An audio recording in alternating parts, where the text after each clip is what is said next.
Olá, infeliz vestibulando que decidiu cair aqui e estudar Química Orgânica. Tá, Letícia, Química Orgânica? Sim, pessoal de humanas que fique feliz, porque é o único dos assuntos de exatas que não tem cálculo. E cai em Enem, cai em vestibular, e todas as provas é cobrado. Tá bom, Letícia passou o ensino médio inteiro estudando inorgânica, sabendo todos os outros fatores, e agora tem que estudar química orgânica. Tá, o que eu vou te falar? A química orgânica ela é o estudo do composto do carbono. Tudo que tem a ver com carbono, porque tudo que é orgânico contém carbono, mas nem tudo que tem carbono é orgânico, só fica ligado. Então, como você sabe, a orgânica é o estudo dos compostos do carbono. E para isso, a gente precisa saber as características do carbono. O carbono, ele é um elemento tetravalente, ou seja, ele precisa fazer 4 ligações com ele mesmo ou com outros elementos para que ele fique eletricamente estável e estabilizado. Portanto, na última camada dele, na camada de valência, ele vai também ter esses 4 elétrons. A gente sabe que o número dele é o 6 e que a distribuição eletrônica dele vai ser 1s2, quer dizer, 2s2, 1s2, 2s2 e 2p2, porque o número dele é 6. Essa é a distribuição eletrônica dele. E é interessante também que você saiba a distribuição eletrônica dele em caixas, porque lembra daquelas camadinhas? S era 2, aí ficava só uma caixinha. P era 6, aí ficava 3 caixinhas, a gente distribuía em flechinhas os elétrons nas caixinhas. Então, é isso aí. Resumindo, é interessante que você decore que a distribuição eletrônica dele nas caixinhas é assim. Depois a gente tem que falar das formas que eles aparecem nas provas, do que jeito que ele aparece nas provas. A gente tem o tipo que eles são apresentados nas questões. O primeiro é a fórmula estrutural, que geralmente nunca aparece nas questões, que é quando aparece tudo, que mostra quantos hidrogênios tem, quantos carbonos tem, onde está a ligação dupla, onde está a ligação tripla, e aí tu não tem que descobrir nada. Então nem se ilude, porque isso não vai cair. Nós temos a fórmula condensada, que daí ela já é realmente uma que mais cai. A fórmula supercondensada, que daí ela vem entre parênteses, e no caso tu tem que abrir um por contar os carbonos e ser um pouquinho mais fácil. E finalmente a fórmula bastão, que é a que vai ser realmente cobrada. Quando a gente receber alguma fórmula, alguma forma geométrica, a gente precisa saber que em cada vértice, em cada ponta, seja aberta, seja uma cadeia aberta, seja uma cadeia fechada, a gente vai ter que ter um carbono em cada ponta. E nesse carbono ele precisa fazer automaticamente 4 ligações. Então a gente vai completar essas ligações com o hidrogênio. E ele vai aparecer dessa forma. Às vezes vai aparecer só um risquinho assim, e aí tu vai ter que identificar onde estão os carbonos, enquanto os hidrogênios, vai ter que fazer a contagem de carbonos, a contagem de hidrogênios. Isso é simples. Não cair nos pega-ratão das ligações duplas, porque às vezes ela pode aparecer assim, ó. E aí, tu vai esquecer de contar esses carbonos aqui, e tem que saber que quando a ligação dupla aparece curtinha assim, tem um carbono de cada lado. Tem que saber contar isso, tem que saber todas as situações que tu pode acabar não contando os carbonos e se sair ferrado. E essa é só a parte mais simples, então não erra. Tá bom, aí eu peguei e falei que o carbono ele precisa fazer essas 4 ligações. E existem várias maneiras de se fazer 4 ligações. Eu posso fazer uma a uma, posso fazer dupla, posso fazer com tripla, desde que eu tenha 4 no final. E aí, cada ligação, do jeito que eu fizer, vai ter uma possibilidade. Eu posso fazer assim, eu posso fazer assim, posso fazer assim e até assim. E cada uma dessas vai ter um nome que se chama hibridação. Quando eu tiver cada uma delas, eu vou ter que encaixar ela num tipo de hibridação diferente. Como assim? Quando eu tenho todas as ligações delas simples, ou seja, eu vou ter a hibridação sp3. Quando eu tiver duas simples e uma dupla, eu vou ter a hibridação sp2.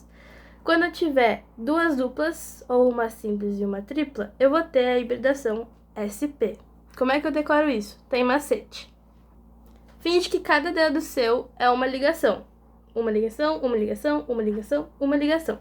Quando eu tenho todas as 4 ligações simples, eu conto quantos espacinhos eu tenho entre meus dedos. 1, 2, 3. Então, hibridação SP3. Quando eu tenho uma dupla e duas simples. Quantos espacinhos eu tenho? 1, 2. Hibridação SP2. Tenho duas duplas. quantos espacinhos eu tenho? 1. Hibridação SP. Se eu tenho uma tripla e uma simples, qual eu tenho espacinhos? 1. Então, hibridação também é SP. Não é difícil decorar. É interessante também que você saiba a geometria de cada uma dessas hibridações. Tu já ouviu falar em geometria e provavelmente tu já sabe o que cada uma delas significa se tu está nesse nível de química orgânica. A SP3, que é quando todas elas são simples, ela tem a geometria tetraédrica, ou seja, ela é para fora, ela é como se fosse 3D. Todas elas são simples, mas ela vai aparecer assim. Essa aqui é simples, essa aqui é simples, essa aqui é simples e essa aqui é simples. Só que essa daqui significa que está para fora. Peraí. Isso aí, significa que ela tá para fora. E essa daqui tá para dentro do papel. Como é que isso explica? Como é que seria realmente a forma geométrica dela? Assim. Conseguiu entender o porquê que um tem que estar para fora e outro tem que estar para dentro? Já a geometria da hibridação SP2 vai ser assim. 2 simples e uma dupla formando um triângulo. Já a geometria da hibridação SP vai ser linear mesmo, nos dois casos que ela aparece, tendo uma tripla e uma simples ou 2 duplas. Também é interessante que você lembre dos graus de cada uma. Da hibridação SP3, tem que saber que os graus dela é 109,28. Da hibridação SP2, tem que saber que é 120. E da hibridação SP, tem que saber que é 180. Agora, a gente vai para os tipos de carbono nas cadeias. A gente sabe que existem vários elementos da cadeia, quer dizer, vários elementos da tabela periódica que podem fazer cadeias. Mas o carbono, ele é, entre todos, o elemento mais estável para se fazer alguma cadeia. E dentro das cadeias, existem tipos de carbonos. A gente tem os carbonos primários, secundários, terciários e quaternários, assim que vai. Não é difícil, é só saber que se eu tenho tipo assim, na cadeia eu tenho só um carbono vizinho a mim, que me encosta diretamente, que é só meu vizinho, eu só tenho um carbono, que é meu vizinho, então eu sou um carbono primário. Se eu tenho 2 carbonos que eu encosto, eu sou um carbono secundário. Se eu tenho 3 carbonos que eu encosto, eu sou um carbono terciário. Importa o tipo de ligação que eu tô fazendo? Se eu tô fazendo uma ligação dupla e só encosto num carbono, não interessa, ainda sou um carbono primário. Não interessa o tipo de ligação que eu tô fazendo, só importa quantos carbonos eu sou vizinha, se eu sou carbono de só um, se eu sou vizinha de um carbono primário, se eu sou vizinha de 2 carbonos secundários, se eu sou vizinha de 3 carbonos terciário e assim vai. E ainda existe outra exceção, que tem um carbono que se chama assimétrico ou quiral, que é quando esse carbono ele tem que fazer ligações, 4 ligações com 4 grupos diferentes. Nenhum deles pode ser igual. É um carbono que faz 4 ligações e todas essas 4 ligações são diferentes entre si e todas essas ligações são simples. Senão ele não é um carbono quiral ou assimétrico, tanto faz o nome que tu quer chamar ele. Geralmente ele vai dizer para te identificar ele numa geometria. E ele realmente aparece fazendo já 3 ligações. E aí realmente tu puxa ele ou completa a 4ª ligação com o hidrogênio. Geralmente ele vai ser o do meio. Aqui eu tenho um exemplo, se focasse. Aqui, ó, ele vai dar só isso aqui. E aí tu vê e analisa qual dos carbonos que já estava fazendo 3 ligações e era realmente esse daqui. E ele tá fazendo 3 ligações diferentes uma da outra, e aí eu só decidi completar com esse hidrogênio aqui para ele fazer a 4ª ligação com outro grupo diferente. Então esse carbono aqui será quiral ou assimétrico. E agora a gente vai para a classificação das cadeias carbônicas, que eu acho que simplesmente é o conteúdo mais fácil da orgânica. As cadeias carbônicas, então, são conjuntos de carbonos junto a outros elementos, talvez sim ou não, que constituem uma cadeia. E existem classificações e tipos de cadeias que a gente vai poder classificar. O primeiro tipo é a cadeia aberta, ou acíclica, que ela não forma ciclo, ela não forma uma forma geométrica, ela não fecha em alguma forma ou um ciclinho, porque ela é aberta. Geralmente ela vai aparecer assim, e aí vai pedir para te colocar um carbono em cada vértice, e aí identificar, aí vai ter ligações duplas aqui, vai ter ligado a outros elementos, mas isso é uma cadeia aberta, ela não faz ciclo, ela não fecha. Não se esquece que também ela pode ser chamada de alifática. Já a cadeia fechada, ela forma ciclos, forma formas geométricas e ela é cíclica. A gente chama as cadeias fechadas de cíclicas. E ainda a gente tem a possibilidade de ter cadeias mistas, que quando a gente tem uma parte fechada e uma parte aberta.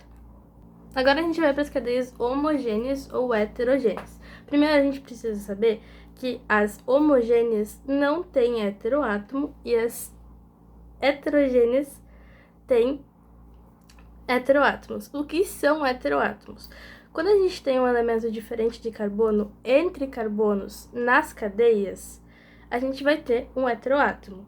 Tá, e se eu tiver um oxigênio, um nitrogênio na ponta da minha cadeia, onde ele não tá entre carbonos, ele tá aqui.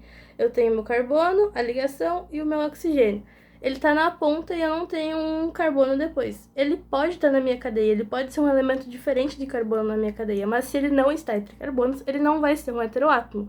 Então, mesmo que eu tenha um elemento diferente de carbono na minha cadeia, ainda será uma cadeia homogênea, porque se não estiver entre carbonos, não é heteroátomo. Então, se eu não tenho a presença de heteroátomos, eu tenho uma cadeia homogênea, e se eu tenho a presença de heteroátomos, eu tenho uma cadeia heterogênea. E assim, da mesma forma, vai funcionar outra classificação, que é a cadeia saturada e a cadeia insaturada. Como assim? A gente chama de insaturações as ligações duplas e triplas, que a gente chama de ligações insaturadas, porque elas são insaturações da parte da cadeia. Só que elas podem existir na minha cadeia, só que elas só serão insaturações se também estiverem entre carbonos. Então, se eu tiver uma ligação dupla ou uma ligação tripla no meio da minha cadeia e ela não estiver entre os meus carbonos, estiver entre elementos diferentes, por exemplo, carbono, ligação dupla, oxigênio, essa ligação dupla não vai ser uma insaturação porque ela não está entre carbonos. Então, uma cadeia saturada, ela só faz ligações simples. E uma cadeia insaturada, ela tem a presença de ligações duplas ou triplas entre carbonos. C dupla C, C tripla C, C dupla C, C tripla C é insaturação. Depois, a gente vai ter a possibilidade de cadeias normais e cadeias ramificadas. O que é uma ramificação? O que é ser ramificada? É ter a presença de radicais. O que são radicais? Quando a gente tem algum carbono, algum elemento diferente de carbono pendurado na minha cadeia principal. Como assim? Aqui eu tenho uma cadeia normal, que ela só tem a cadeia principal dela, que é essa daqui, e ela não tem nenhuma ramificação. Aqui eu tenho uma cadeia ramificada, porque além da minha cadeia principal, eu ainda tenho outras possibilidades penduradas em alguns dos meus carbonos, outros carbonos, ou aqui em vez do carbono poderia ser outro elemento, mas na minha cadeia principal eu tenho pendurado em alguns dos meus carbonos essas ramificações que a gente chama de radicais. Mais tarde, cada radical especificamente terá um nome. Tá, tudo muito bonitinho, muito fácil. E se me pedirem para identificar uma cadeia ramificada numa geometria? Geralmente a gente vai ter um ciclo assim e alguma pontinha aberta com algum saindo para fora. Essas pontinhas para fora do ciclo geralmente são as ramificações. Então fica esperto que isso aqui sim é uma cadeia ramificada. E a gente ainda tem as cadeias alifáticas e as cadeias aromáticas. As cadeias alifáticas são as que não possuem anel aromático ou anel benzênico, que a gente chama de anel aromático. Elas têm aquele ciclo completo com aqueles círculozinhos nos nossos anéis, ou nos nossos pentágonos, geralmente, ou também quadrados, que são a formação de ciclos. Então, ele forma um ciclo com um anel aromático dentro. Se não tem anel aromático, se chama alifática. Se possui anel aromático, então é uma cadeia aromática. As cadeias aromáticas ainda podem ter duas possibilidades. Elas podem ter um anel, a gente chama de mononucleada, e elas podem ter dois anéis e se chamarem de polinucleadas. Nessa possibilidade de ser polinucleada, a gente pode ter os anéis juntos, se encostando, e aí a gente vai chamar de um nome específico. Quando os anéis estão juntos, a gente chama de condensado. Quando eles estão separados, a gente chama de isolado. Ambos os dois são polinucleados. Muito difícil. Me resume quais são as partes mais importantes disso tudo. Musiquinha do Cabral. Essa cadeia terrorista, ela é especialista, fecha com um ciclo, mas sem ele aberta fica. Essa cadeia terrorista é especialista, fecha com benzeno e aromática ela fica, fecha sem benzeno e alicíclica ela fica, aberta alifática acíclica então, aberta alifática acíclica então, classificação, C dupla C forma insaturação, C tripla C forma insaturação, C dupla O não é insaturação, são. Só entre C é insaturação. Sempre carbonos tem diferentão. Heterogênea cadeia, então. C pendurada, ramificação. Musiquinha do Cabral. Mas ele falou tudo. C dupla C forma insaturação, porque se eu tenho C, uma ligação dupla entre carbonos, é uma insaturação. Uma ligação tripla entre carbonos também é insaturação. C dupla outro elemento que não seja carbono não é insaturação. Se entre carbonos há insaturação, se entre carbonos tem diferentão, então a cadeia realmente heterogênea é então. Porque se entre carbonos eu tenho um elemento diferente de carbono, é heterogêneo. Heteroátomo. Primeira parte foi, graças a Deus. Agora a gente vai entrar em hidrocarbonetos. O que são os hidrocarbonetos e como identifico eles na cadeia? Eles aparecem na cadeia, mas eles são ligações só entre hidrogênio e carbono. Tem que saber que eles são apolares, ou seja, eles fazem ligações covalentes sem polos positivos ou negativos. São insolúveis em água em todos os estados e são eles os alcanos, os alquenos, os alquinos e os arenos e assim por diante. Ah, e não se esqueça que como eles são covalentes, eles fazem ligações de dipolo induzido. Ah, mas antes de eu começar realmente a falar sobre os tipos de hidrocarbonetos que a gente tem, vamos primeiro aprender a fazer a nomenclatura das cadeias. Quando a gente tem, não uma cadeia ramificada, apenas uma cadeia simples, a gente vai pela contagem dos carbonos. A gente só conta quantos carbonos tem, e aí ele tem um nome próprio já para nomear a cadeia. Se tem um metano, se tem 2 etano, se tem 3 propano, se tem 4 butano, se tem 5 pentano, se tem 6 hexano, se tem 7 heptano, se tem 8 octano, se tem 9 nonano. Então a gente vai assim. Por quê? Tem que lembrar: met, et, prop, but, pent. 1 carbono, met. 2 et. 3 prop, 4 but e assim por diante.